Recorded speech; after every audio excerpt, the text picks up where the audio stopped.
vamos a hablar, como habíamos quedado en la clase anterior, de la conquista de nuestro actual territorio argentino. Allá tenemos el mapa de nuestra República Argentina, pero antes de hablar de la conquista y de la colonización, vamos a ver quiénes vivían en la Argentina antes de la llegada de los españoles. Es decir, vamos a hacer un paneo con un mapa de los pueblos originarios que habitaban nuestro país, ¿sí? Y vamos a tratar de recorrerlo de norte a sur. A ver.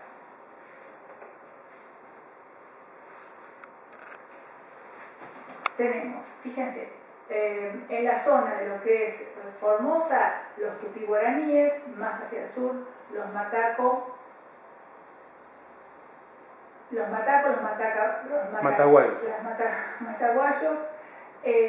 y me corro acá, bueno, los araguán, los guaycurúes, tenemos en la zona noroeste los diaguitas, en las provincias litoraleñas de Corrientes, Entre Ríos y Misiones, guaraníes, en el centro del país los copechingones, los huarpes en la zona cuyana, en la provincia de Buenos Aires los querandíes. Acá no está marcado, pero cuando Uruguay era parte de nuestro país, en una provincia más, teníamos también allá los charrúas, ¿sí? También en la zona cordillerana y en la zona cuyana, los mapuches, en lo que es la Patagonia Argentina, los tehuelches, y bien en el sur, los selknam, yámanas y selknam huonas. Estos son básicamente los pueblos que ya habitaban en nuestro país antes de la llegada de los españoles y que presentaban características muy diversas, ya fuera porque unos estaban cerca del mar, otros porque habitaban en zonas montañosas, algunos pueblos eran nómades, otros sedentarios, en fin, cada comunidad con su cultura, con sus características. Bien, ¿cómo entran los españoles a nuestro país? Bueno, vamos a ver un mapa que se suele denominar el mapa de las corrientes colonizadoras del actual territorio argentino. Se van a fundar las ciudades de nuestro país a través de 3 vías o 3 entradas. Una es la que se llama corriente colonizadora del norte, que acá estaría marcado en verde. Es la que proviene desde el Perú. Recuerden que ya el Perú estaba dominado, lo habíamos dicho en la clase anterior, Pizarro lo había conquistado, ¿sí? Esta corriente colonizadora del norte va a fundar la ciudad de Santiago del Estero, que es la más antigua del país, y va a fundar otras ciudades como San Miguel de Tucumán, como Salta, como San Salvador de Jujuy, Catamarca. Bien. Después tenemos la llamada corriente del oeste.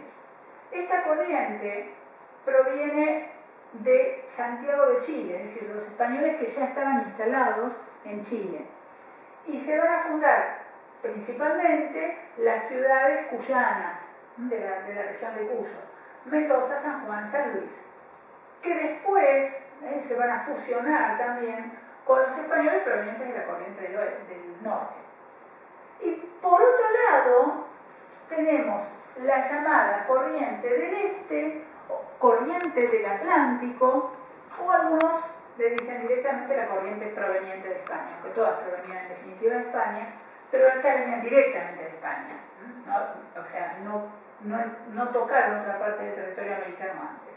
Esta corriente del este del Atlántico, por esta vía de entrada, se va a llevar a cabo las 2 fundaciones de Buenos Aires, ahora nos vamos a detener en ellas, la Fundación de Santa Fe, la Fundación de Corrientes, y también, bueno, ya fuera de nuestro país, la Fundación de Asunción, actual capital de Paraguay. Bien, es decir, que fíjense ustedes que no tenemos acá la Patagonia. Uno dirá, ¿pero cómo? Sí, la Patagonia era parte de nuestro país, pero realmente se va a incorporar muchísimo más tarde a lo que va a ser la vida política del país. De hecho, la Patagonia, en realidad, no van a ser los españoles quienes desalojen a los indígenas de la Patagonia, sino los mismos argentinos. Y de esto, en lo personal, creo que nos tenemos que hacer cargo. Bueno, me voy a detener por cuestiones que hacen realmente la historia de nuestro país en la fundación de Buenos Aires. Buenos Aires tiene una primera fundación. Debo aclarar que algunos historiadores dicen que en realidad lo que algunos llaman primera fundación de Buenos Aires no fue la fundación de Buenos Aires, y ahora voy a decirles por qué.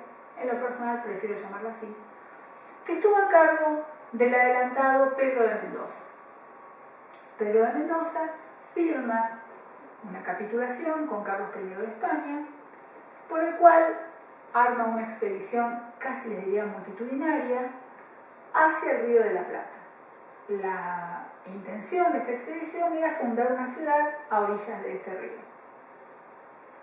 ¿Por qué a orillas de este río? Bueno, pensemos justamente qué necesidad tiene España de tener una ciudad con salida al mar. Podemos poner el mapa de...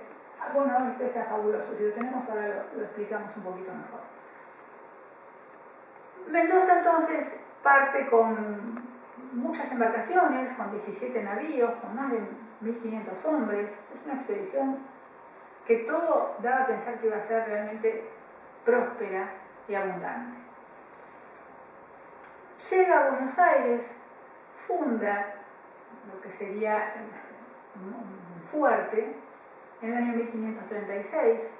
Esto lo hace en las inmediaciones del actual Parque Lezama. Pero la verdad es que esta expedición de Mendoza tiene muchos contratiempos.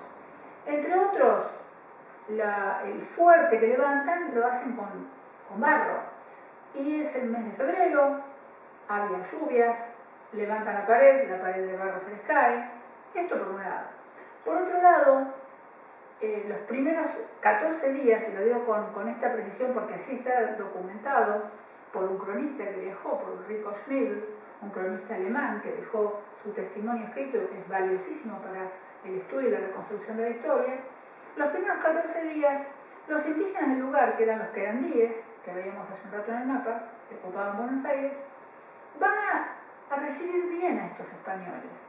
También que a lo largo de 14 días les van a acercar alimentos a este fuerte que están empezando a levantar.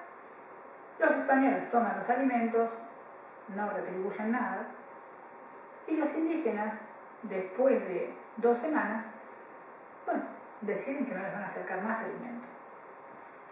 Estos españoles que venían con Mendoza, con una expedición tan grande, tan bien preparada, en realidad no tuvieron en cuenta que quizás aquí no hallaban alimento. Y de hecho, la Buenos Aires de 1536 no es la Buenos Aires actual. No me refiero con esto únicamente a los edificios o a las construcciones, que por supuesto no había. Me refiero a los recursos naturales. No había ganado, de hecho los primeros caballos, las primeras yeguas, las trae Mendoza en su viaje. No había plantaciones, los querandíes eran un pueblo nómade. Entonces, esta expedición resulta un fracaso. ¿Y saben por qué? Porque se mueren de hambre. Se mueren de hambre. Hay crónicas en las que realmente relatan de una manera muy fuerte, esto de que se comían ratas, bichos, hasta los cueros de los zapatos, todo, porque no tenían que comer. Cuando los aborígenes dejan de llevarle alimentos, ellos no tienen que comer. ¿Qué hacen entonces? Bueno, primero me detengo un minuto en esta ilustración porque vale la pena. Esta es una ilustración de Oski, del dibujante Oski, que con un toque de humor pone lo que ocurre en esta fundación de Buenos Aires. A ver, no sé si llegan a ver acá, por ejemplo, están mostrando el muro que levantan, todo este es el muro y cómo se rompe.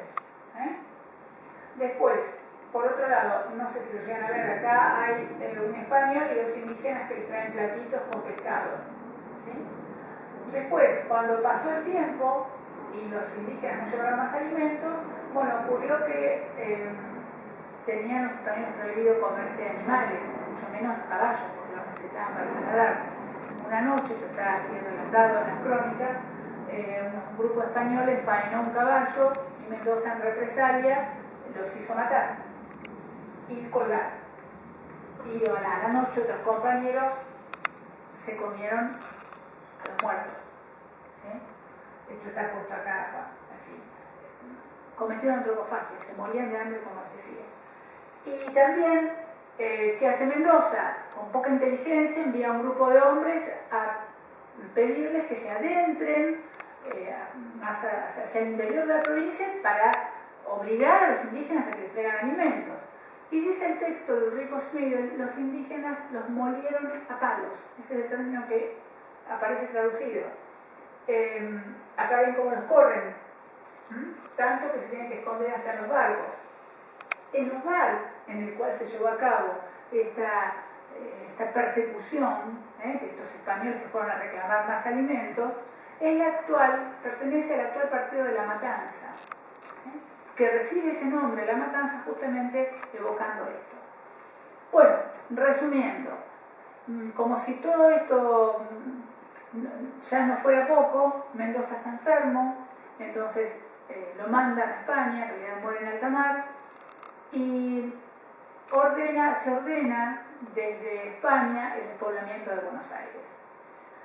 Los que quedan, los sobrevivientes, remontan el río Paraná y logran llegar hasta Asunción. Salazar de Espinosa funda la ciudad de Asunción, capital del actual Paraguay, donde encuentran aborígenes, que son los guaraníes, que los reciben mucho mejor, por decirlo de alguna manera, porque son muy amistosos, porque quieren emparentarse con estos españoles. De hecho, se produce ahí un fenómeno que se conoce con el nombre de el cuñadazgo. Los guaraníes les dan sus hermanas y sus mujeres a los españoles para emparentarse con ellos. También hay otros recursos naturales. Y bueno, los españoles que vienen de esta hambruna y llegan a Asunción, bueno, sienten que están en un paraíso. Tanto es así que la bautizan el paraíso de Mahoma, entre otras cosas por la cantidad de mujeres que puede tener cada español. A pesar de esto, a pesar de haber fundado Asunción, un lugar mucho más agradable para vivir, desde España se insiste con la necesidad de fundar algo cerca del Río de la Plata. Y esto tiene su razón de ser. Hacía falta una ciudad que estuviera cercana a un río que desembocara en el océano. ¿Por qué? Porque había que trasladar todo el oro y la plata que venía desde el norte del país, que venía desde Perú, que venía desde Potosí, y hacía falta una ciudad interoceánica. Si tenemos el mapa de Argentina, va a venir bien.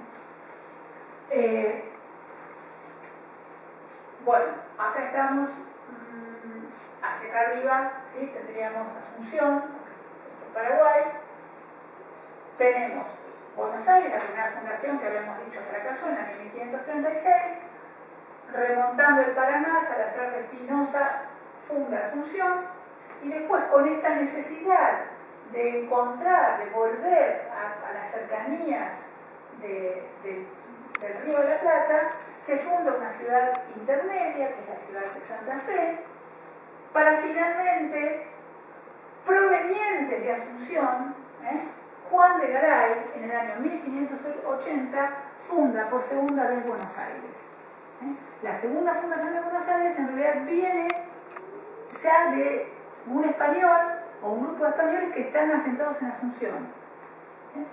Garay y un grupo, una veintena de hombres, fundan por segunda vez Buenos Aires. La segunda fundación de Buenos Aires no tiene nada que ver con la primera, es sumamente pacífica, y bueno, y queda entonces este año 1580 como el año de la fundación definitiva de la ciudad de Buenos Aires.